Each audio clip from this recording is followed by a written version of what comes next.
Ito na guys, ano, ang mga ralyesta, no, lumusob na dito sa Senado. Ito, hinaharang na dito. Pati sa kabila may nakabantay ng mga kapulisan. Ito pa, no, nagtatakbuhan ng mga kapulisan.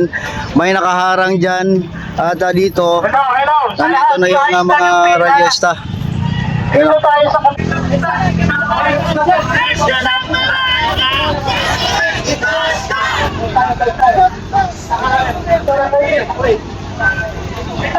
tayo, dito. Para mabasa yung ating panawagan. Express ko yan. Lahat dito sa litaran.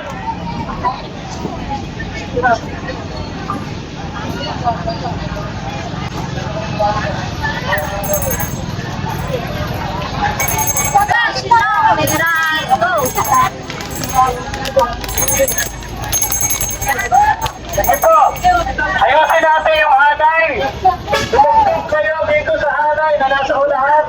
Mabasa ng ating streamer. Malawakang pagkundina sa nangyayari sa loob ng Senado.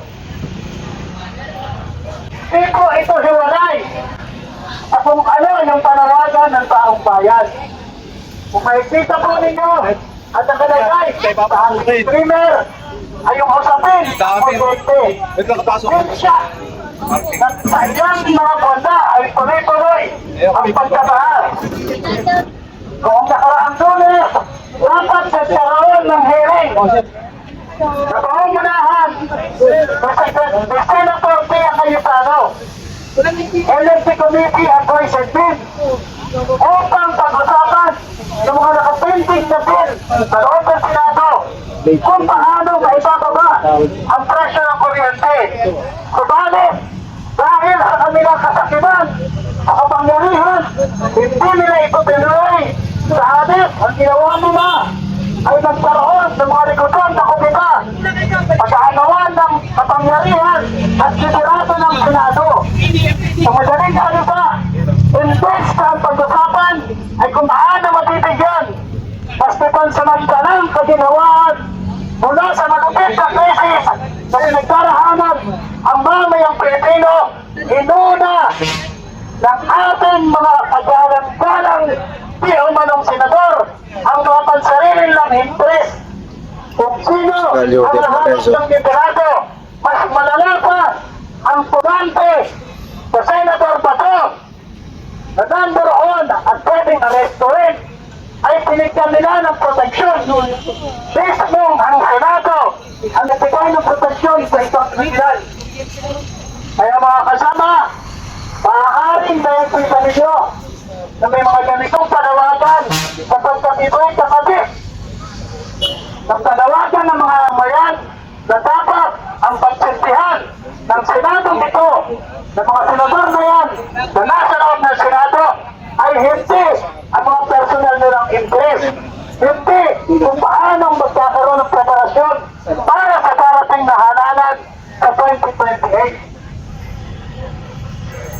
Kaya bago po natin simulan at pakilala ang ating mga tagapagsalita, bibigay po natin ito sa tagapagpadaloy ngayong umaga.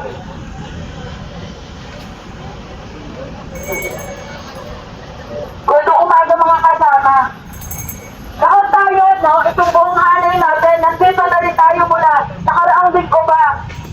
Nandito tayo, nandoon tayo sa Meranco, nandoon tayo sa para patuloy na malawag. 2022, hanggang ngayon, mag-aapat na taon na, ay bumabalik-balik po tayo dito para magreklamo at magbigay ng ating mga concern patungkol sa issue ng kuryente. Ang Power for People ay network ng mga consumer na ang advocacy ay pababain ang presyo ng kuryente para ito ay hindi maging anti-poor, para ito ay kayang-kaya ng mga ordinaryong Pilipino at manggagawa. Ngunit ano po ang ginawa ng ating Senado? Ano po ang ginawa nila? Inaprubahan po ng Senado ang bill para i-develop ang natural gas industry. Ang karamihan po ng planta ng gas na itatayo dito sa Pilipinas ay sa Batangas itatayo at ang mga lokal mismo, mga mangingisda, mga taga-Ilian at mga taga-iba't ibang parte ng Batangas kung saan ilalagay ang mga planta ng LNG at gas ay tumutubol na. Nagtutol na sa ating mga senador. Papupunta dito, pinababiyahe mula Batangas papunta dito para magsalita. Makiusap sa mga senador na akala natin ay nagsiservisyo para sa publiko. Ngunit hindi po natin ito naririnig, mga senador. Grabe, may dagdag po guys, oh. May bagong ano, may may sumulpot dito sa kabila. Ayan.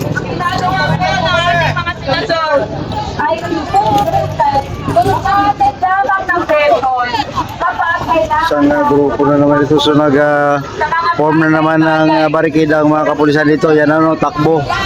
Yun. Nag-form na naman ng barikid dito. Kasi may isang maliit na grupo ang sumulpot dito sa kabila. No, na kanina nandito na yung isang grupo, yan oh. Nag-perform na. Ngayon ay may biglang sumulpot dito sa kabila. Oh, kabila na guys, oh.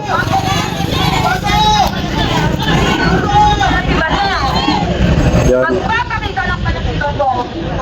Ito medyo maliit, magkukonbine na naman ito. Oh, mga joint force na naman dito. Oh, joint force, no? Ito na. Joint force na ito dito. Oh, na. So, combine na guys, oh. Ito na, combine. Ng ating Senado. Ay pinataas ang Presidente. Ito mga kasama. Isang taon na po. At ang pagpapyo ay wala sa hanggan. Sa bagay- Guys, like naman tayo dyan, oh. Mga politiko at ang Senado. Dahil sa suporta ng publiko. At ngayon po, nakita natin lahat. Alam natin lahat sa ating sinukat kung ano ang mangyayari sa kilit ng langit na ito. Lahat ay tumaan. Sa Senado pa tayo guys, dito sa Senado ngayong araw. Live tayo. Mga kasamahan dito. Sa karaang 4 na taon ay kung patuloy tayong pumangkilik sa coal at gas bilang pinagkukulan ng supply ng kuryente pera sa ordinaryong Pilipino. Kulit hindi ba lang naisip na ating mga senador na sila ang may mga libo-libong empleyo, sila ang may hawak ng pera ng bayan, sila ang nasa poder at nasa posisyon, ngunit hindi man lang sila nakaisip. Hindi man lang sila nakaisip na ba kailangan natin balikan ang mga batas na nagpapahirap sa ating mga ordinaryong Pilipino. Bakit hindi sila naapektuhan, mga kasama? Kanilang interes lamang ang kanilang bitbit sa loob ng Senado. Manawa ulit dyan ang mga senador. Sino po tayo, babayan? Ang ating pong panawagan ay pagtuwid ang itira at naninitigan po kami dito ang Power for People Coalition kasama ng iba't ibang sektor. Naninitigan po kami sa lahat. Tiyak sa anay na ito na nakikita natin ngayon kung isa mas marami pa mga protesta naggaganapin dito sa harap ng Senado. Nananawagan na dapat ang ating Senado ay ginagawa sa kanilang buong trabaho at pagservisyo sa publiko. Maraming salamat.